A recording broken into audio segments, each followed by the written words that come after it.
Hey everybody, it's TJ, the Stereo-Bargainphile, and you already know what time it is. I am fired up today, you all.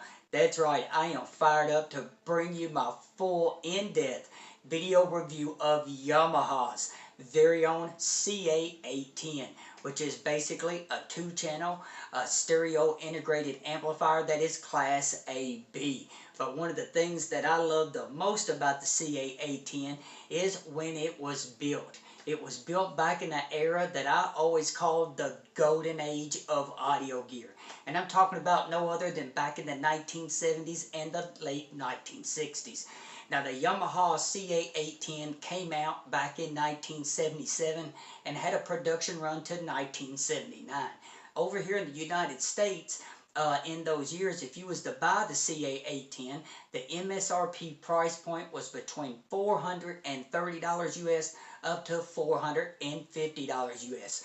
Now, if we was to count in inflation up to 2022 today, you all, that would be between $1,800 and $2,000 US. I just wanted to give you all a better perspective of that. But one thing I can tell you about this integrated amplifier, you all, is it is just absolutely gorgeous, you all. And yes, I'm going to give you all a close-up look all the way around the integrated amplifier. I want to go over some of these filter settings with you all on the front. And I did personally change out all the light bulbs. I'll go ahead and turn that all on for you all, give you a close-up look at it. And this amplifier in the dark, you all, just looks absolutely sweet. I mean, you all, I do love the looks. But not only that, it also has that old school vintage analog sound to it. I shouldn't say vintage sound, because there's new age amplifiers that actually have that old school analog sound to it also. So, but I will tell you about this Yamaha is, you know, I could have sworn that there was some kind of tubes hiding up inside this amplifier.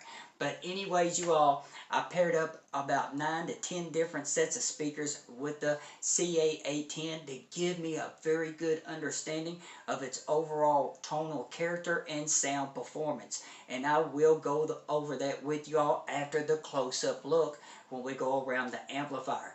Then at the very end of the video, yes, you all know I've got to do it.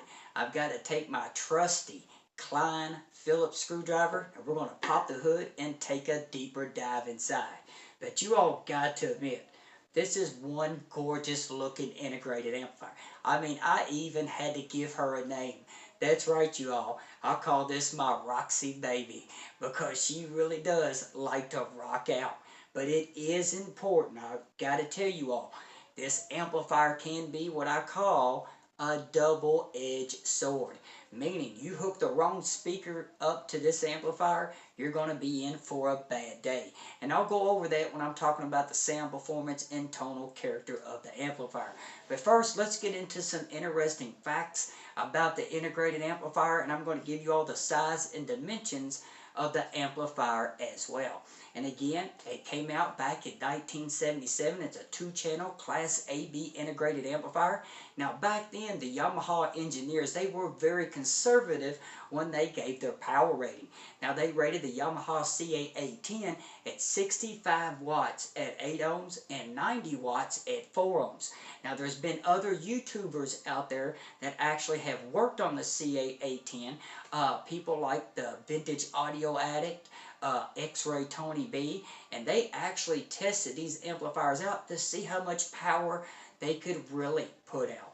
Now they kept the THD, you know, at 0.05. That's kind of like the standard for audiophiles and for me also, but with solid state amplifiers. Don't forget about that, solid state.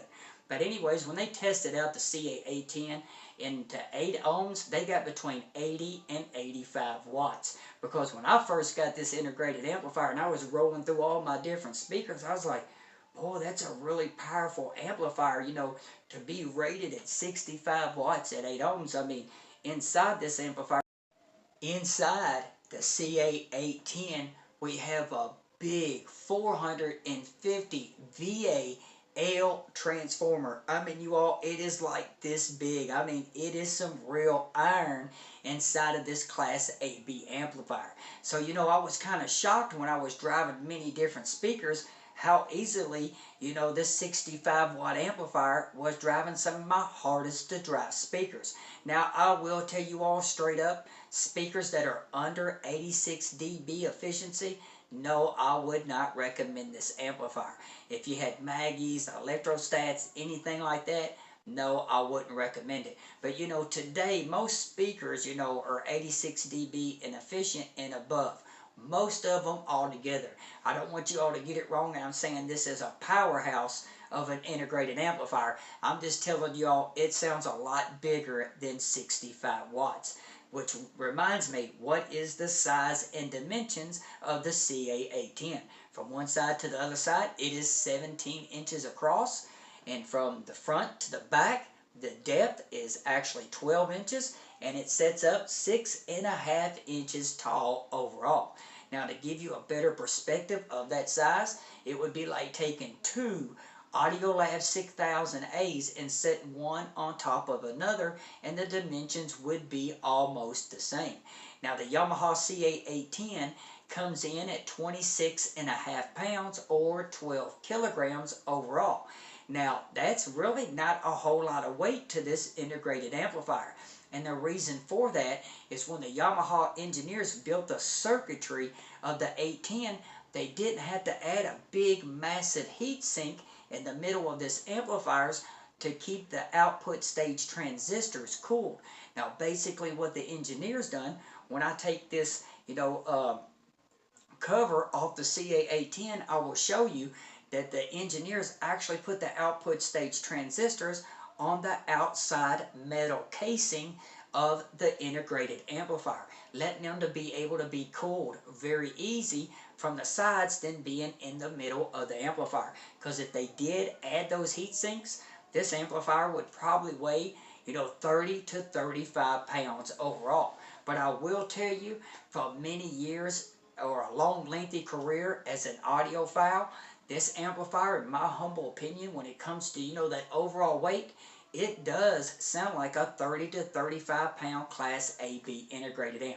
It does sound just a little bit bigger than what it actually is. So now it is time for that close-up look, and then I will go over the sound performance and tonal character and speaker pairing with the CA-810, and then we'll pop the hood. So let's get into it right now for that close-up look.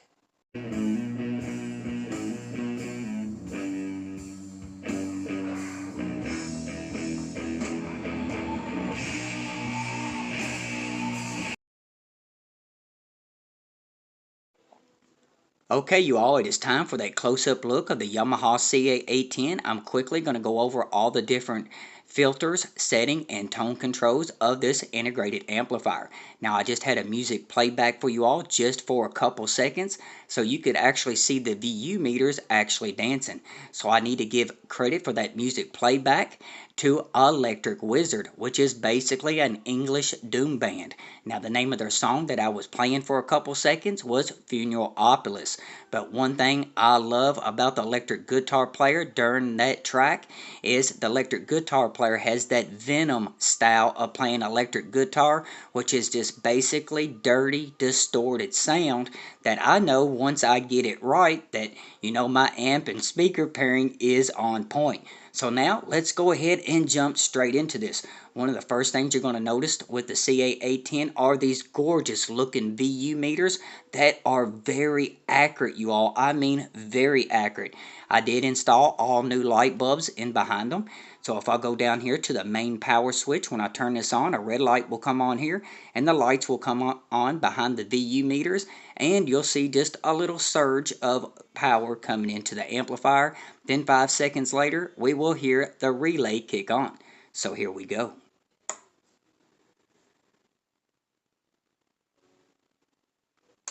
There's the relay that just kicked on. Just wanted to show you all that real quick. I'll turn it back off. We go over here. We have our headphone input.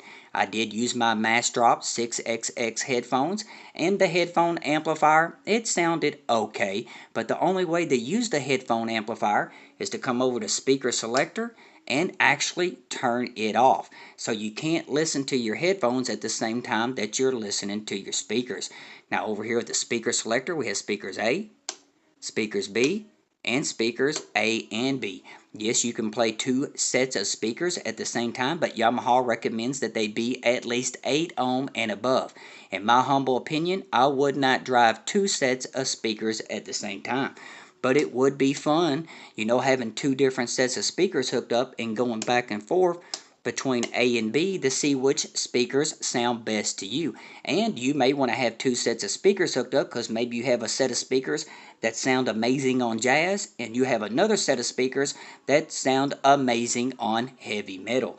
But you can hear this quality of this switch built very well. Now next to that, we have mode. We have stereo and mono.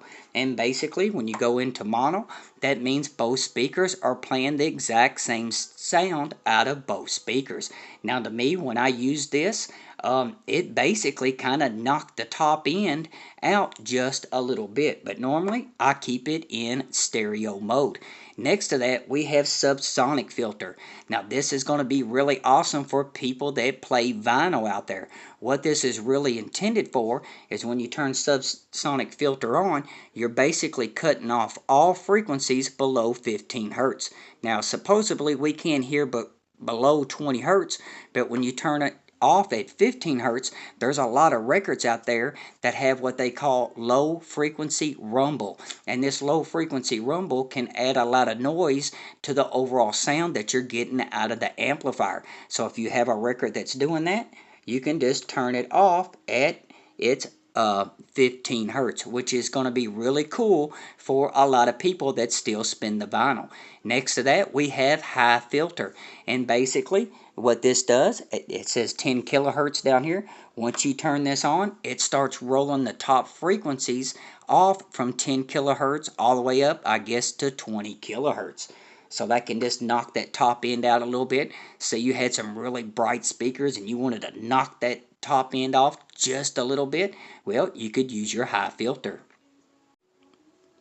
Okay, you all, wanted to get this in very good for you all, and that is the bass and treble tone controls, which is really awesome on this integrated amplifier.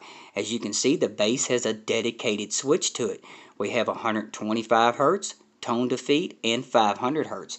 Now, when I have it in tone defeat, of course, that means this isn't going to work at all, this bass controller. But let's say I want to adjust the bass, at the 500 hertz frequency range. I can turn it up to 500 hertz and I can add or subtract from it. Or let's say I want to go a little bit lower. I can go down to 125 hertz and add a little bit to it or take a little bit away. And that is a really cool feature on this integrated amp, and you don't see this feature on many integrated amps out there. And the same thing goes with the treble control. Right now I got it in tone defeat, so it's just like it's always on 0. So let's say I wanted to add or subtract a little bit from 2.5 kilohertz. I would turn it up, and then I could adjust my setting. Now let's say I wanted to go to a little bit higher frequency, and I wanted to go up to 8 kilohertz and above. I can turn it down to 8 kilohertz and turn it up and down from there. And another thing, these switches are good build quality, and these tone controls, listen to this, y'all. You can tell that is quality. Normally, I leave it on tone defeat, but sometimes if my speakers don't pair up good to the amp, I will use these. So now for the auto muting. Okay, the auto muting actually has 2 different functions to it. The first function you will see, we have 0 dB. That's normally where you want to leave it at. Below that, we have negative 20 dB. And when you hit that switch to 20 dB, let's just say you had your volume set up on 3. Yes, it's going to turn the volume way down dramatically. But what this is actually used for, you all, say you're somebody that has a turntable and you're getting ready to play a record. When the tone arm comes over and the tone arm goes down, and right when that needle hits that album, sometimes you will hear that kind of scratchy sound come through your speakers. Instead of that happening, all you got to do is go to negative 20 dB, and then after the needle touches, right before the song plays, put it back up in 0 dB.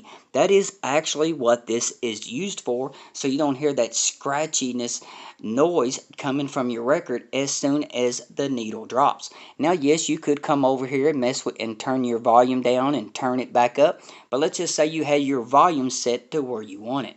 Now, another function of the audio muting is when I turn it to pre-out off, basically this turns off the preamp inside the amplifier. If you want to use it as a dedicated amp, this is going to give you lower noise overall. Now, let's check out this volume control.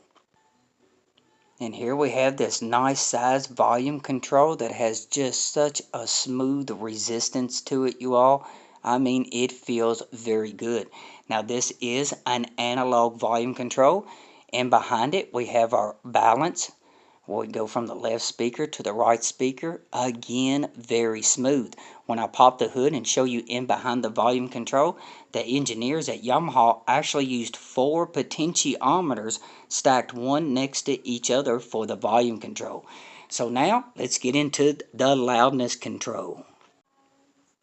Okay, here we have Yamaha's loudness control, and in my humble opinion, Yamaha has really perfected the loudness control over the years. Now, Yamaha says this is not a second volume control. Basically what it is you're adding or subtracting the mid-range presence. If you want a lot of mid-range presence, just turn it all the way to flat. If you want to take some mid-range presence away, you can go all the way to 10. Normally, I leave it on 5. Let's listen to the quality of this potentiometer also. Now, normally, you all, I do leave it on 5. I try to leave it in the middle. But Yamaha actually says as you turn this up to 10, that you're actually turning up the bass and treble, which in my opinion, it is basically, a mid-range presence control overall. Now, if you have experience with Yamaha's loudness control, let me know your experience down in the comment section. So now let's go to the selector knobs. Now we have some really cool features here too. Starting over here on the far left hand side, we have record out selector, meaning if you want to record the input that you're putting into the amplifier, you could run it out to like a tape deck if you want to do recording, and then you select what output that you want. You either want auxiliary, tuner, or you can turn record out off. If you're not recording anything, this is what I'd leave it in, or phono, tape 2, and tape 1. Again, we can hear the quality of these switches, you all. I leave it in record out because I don't do any recording. Next to that, of course, we have our input selector, which is very easy. I normally have it in auxiliary because that's where I run my DAC, but then you have tuner, phono, tape 1, tape 2. Again, I normally leave it in auxiliary. Now here is the phono selector for your phono preamp, which is huge with this integrated amplifier. And that's because the Yamaha CA-810 has 3 phono inputs. That's right, y'all. You have 1 moving coil and 2 moving magnets. Here's our moving coil. Here's our moving magnet, phono 2. Then you have phono 1.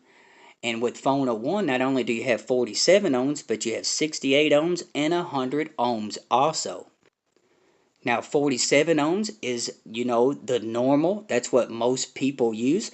And I was wondering what this 68 and 100 ohms was. And basically what I got from it, depending on the stylus you're using, you're trying to match the load resistance to match with the output impedance. And again, very good quality switch. All right, now let's go to the back of the integrated amplifier. Okay, here we are at the back of the Yamaha CA-810, which you can tell it is pure analog. Let's start with the inputs. Okay, starting over here on the far left hand side, we have our ground connection for your turntable. And again, the Yamaha CA-810 has a total of 3 phono inputs. Phono 1, phono 2, and phono 3, which is your moving coil, moving magnet, moving magnet. Then we have tuner, auxiliary, tape PB, record out, tape BB, and record out. Now down below that, we have our pre-output, and we have our main input. Now this one on top, where you all see this little jumper, if you take this out, you can use the CA-810 as a dedicated preamp. But if you wanted to use it as a dedicated amplifier and use a different preamp, then you would remove this jumper on the bottom. Again, it is built in Japan. And here we have our speaker terminals output, and it's that old school spring-loaded clamp style that you would actually put bare wire into. Yes, you have A and B speakers, but I would recommend only running one set of speakers at a time. Over here on the far right, something you don't see hardly at all on new age integrated amplifiers is AC outlets. The top two are rated up to 100 watts. The bottom one's rated up to 150 watts. Now, back in the day, people would hook up their equalizers, their turntables, or even their tape deck up to these. But this being a vintage amplifier, I would not recommend using these and putting a strain on the amplifier.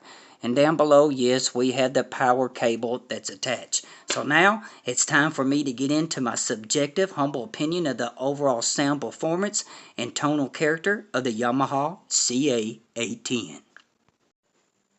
Okay everyone, very quickly, I'm going to go over my subjective, humble opinion of the total sound performance and tonal character of this gem of a vintage integrated amplifier, the Yamaha CA-810.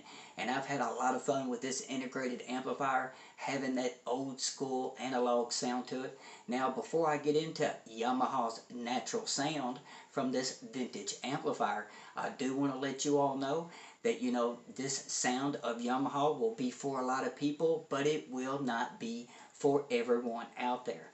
Now, this video is going to be straight up and based on over a half a dozen different set of speakers that I rode with this amplifier.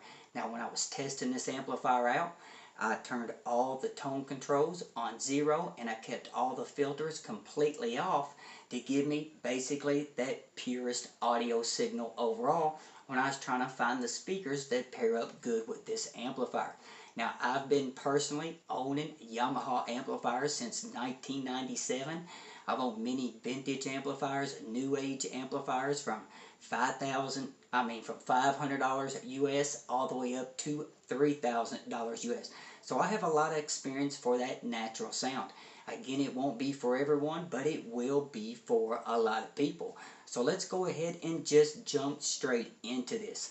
Let's say that you're somebody that wants to buy an amplifier that is smooth, laid back sounding, very mature sounding overall, then the Yamaha natural sound is probably not going to be for you.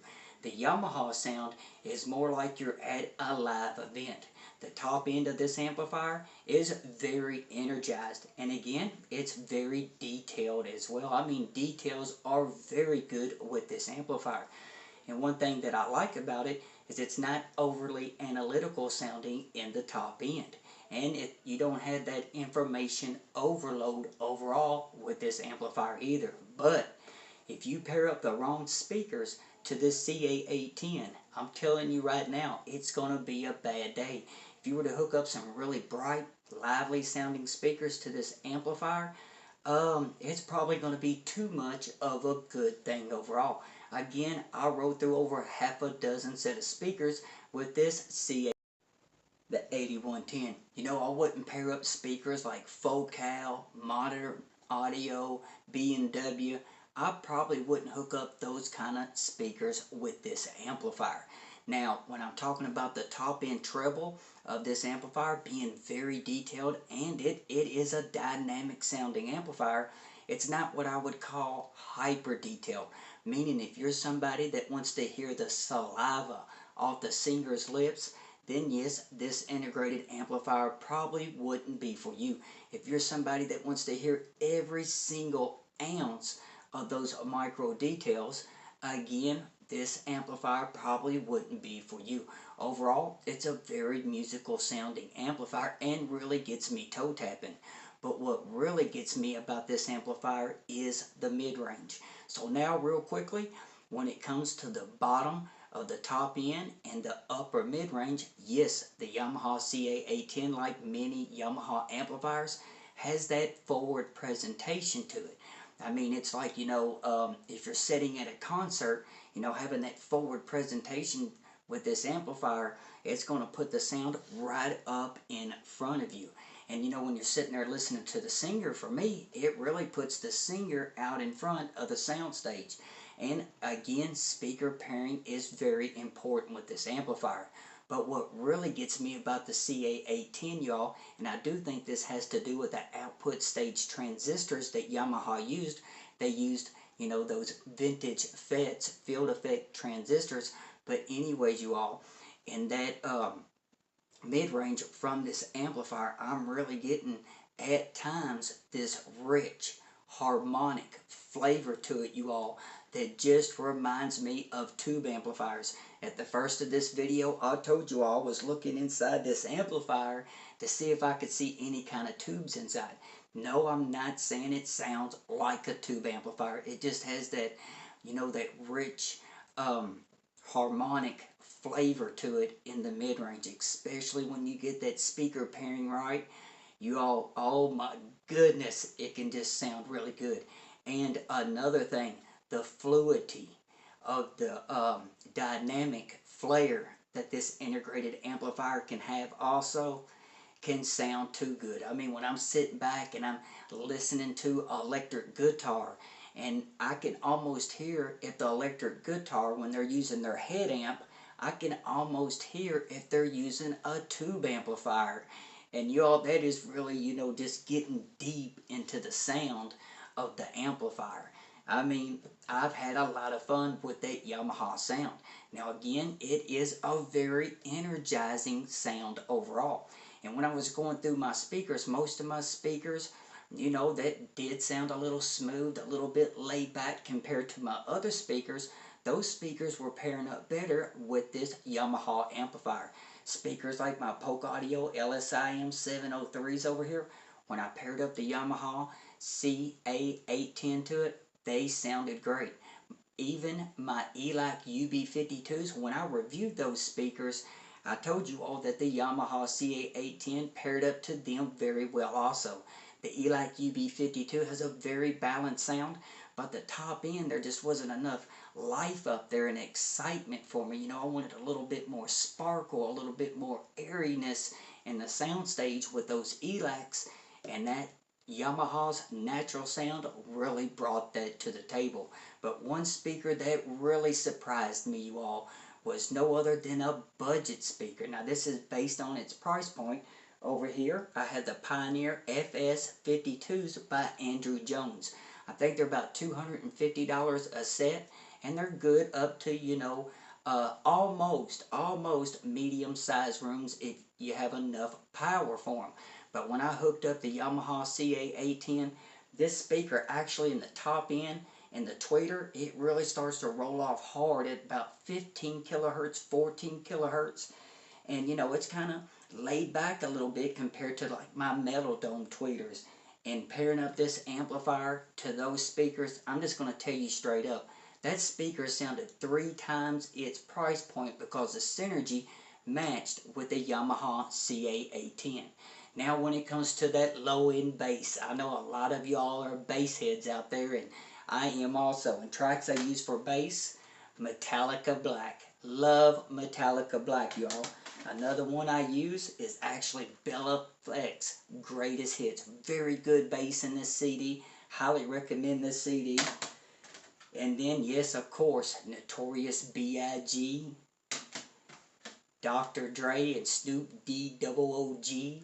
Love that CD. Been listening to that, a lot of these CDs since they come back. And, of course, Tupac. But anyways, when it comes to that low-end bass with this amplifier, leaving all tone controls on 0, not exaggerating anything, leaving the loudness control on the front on 5, the bass overall, it was adequate.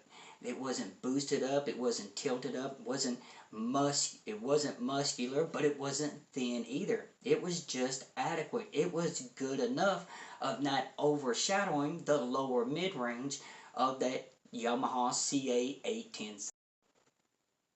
But if I had to talk about, the low end bass's overall speed, grip, and the tightness from this vintage amplifier, I would tell you all, it really would hold its own and is very close to an amplifier I just reviewed from Schitt Audio, the Vidar amplifier. I mean, back when I was reviewing that Vidar amplifier, yes, I was listening to the CA-810 also.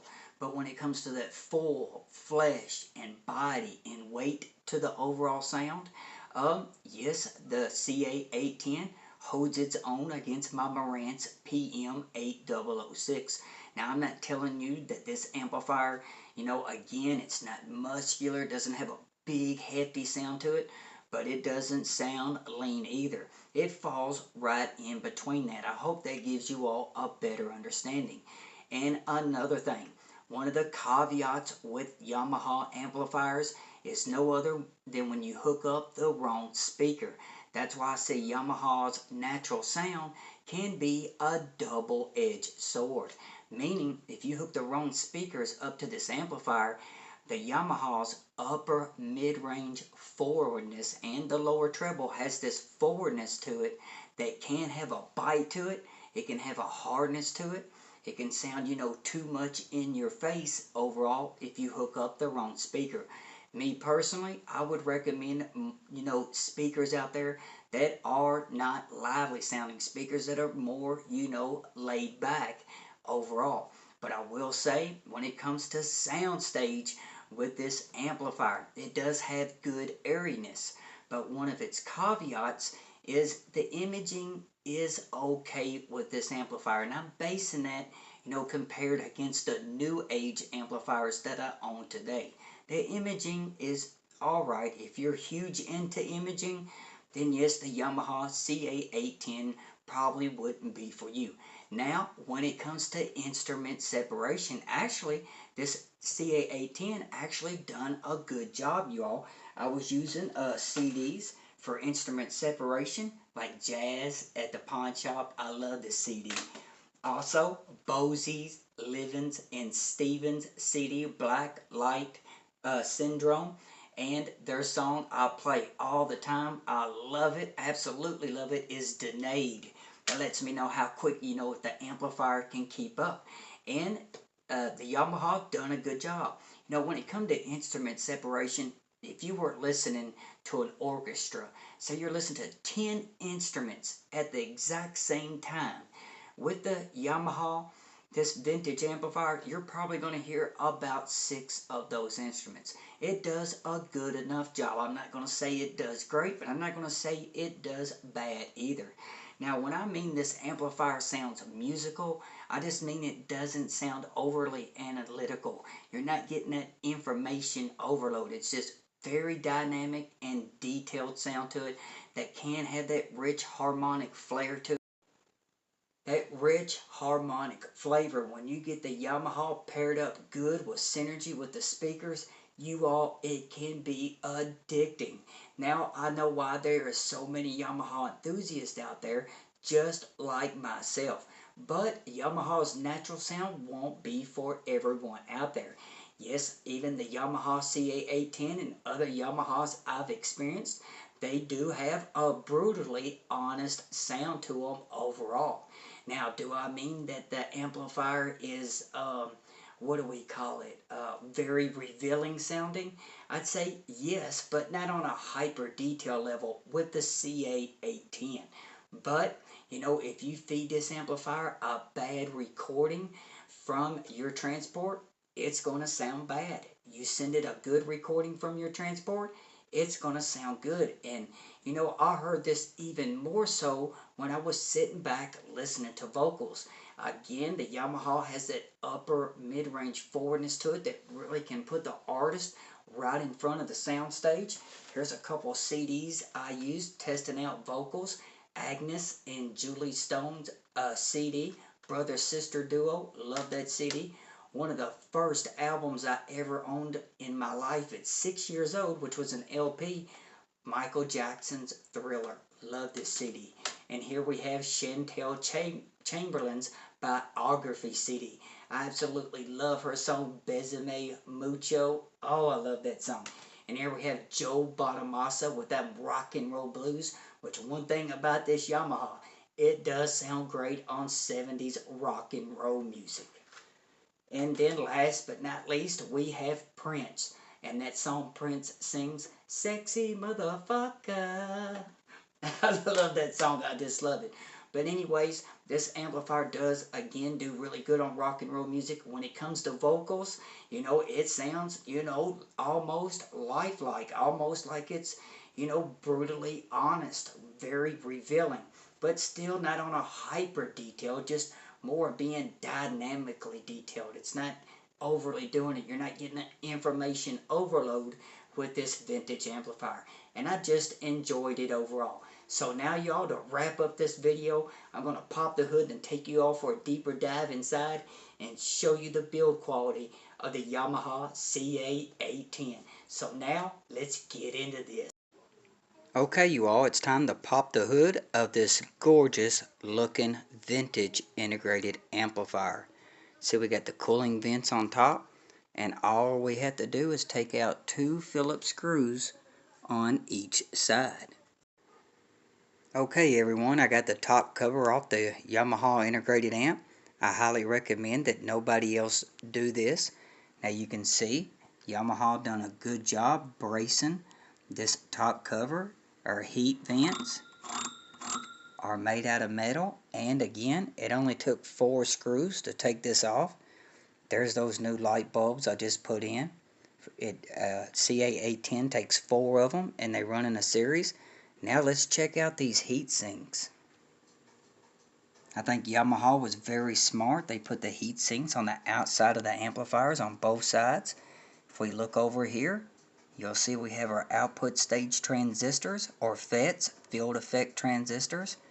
And we got 2 on this side and 2 on the other side also. Down here below we have our power switch. Really good quality power switch.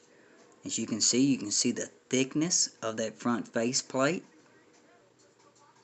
Same thing on this side of the amplifier. Now let's go in and check out this volume control potentiometer. Check out that volume control, y'all. It's got 4 potentiometers down here. Very easy to clean also, giving the volume control really smooth resistance. And it's up in the air on its own board. Next to it we have our loudness control on its own board also. If we look down, we'll see the bass and treble potentiometers and some more switches. Really good quality. Here we have our high filter caps, Nippon Chemicon caps, 12,000 microfarads each, giving us a total of 24,000 microfarads. Another cool thing is this amplifier has this metal divider that's almost splits the amplifier in half, you know, really isolating each circuit. If we go back here, you'll see the input selector, phono selector, and record selector. They got these rods that run to the boards all the way back to the back of the amplifier. Check this out, you all. And those potentiometers are very easy to get to and clean. We got a steel cover over top of the circuit board. That is very good to see. Over here we have our fuses. Really easy to get to. Our speakers output. But what the actual iron and protein of this amplifier is this huge L transformer, y'all. It must weigh 14 or 15 pounds. I hope the video does it justice, because it is very big. Very big. Then in behind here, yes, this is where I ended up putting the light bulbs in down below. It was actually very easy to do, but that pretty much wraps it up. And until next time, this is TJ, the Stereo-Bargainphile. Okay, now for the bonus section, just very quickly. No, 2 things I really wanted to mention to y'all. First off, yes, this amplifier, when it comes to music playback, the 1970s, you know, rock and roll music, soft rock music, sounded great with this amplifier. And I'm a huge Pink Floyd fan. In my honest opinion, I've never heard a recording of Pink Floyd that has sounded bad. But anyways, Second thing I really wanted to emphasize to y'all is I was telling you not to pair up speakers that are really bright sounding speakers with this integrated amplifier. Back here I have my KEF Q350. Love this stand mount speaker, especially for its price point. But when I paired it up to this Yamaha, it sounded too metallic, sounded edgy, sharp, bright. It just wasn't a good pairing.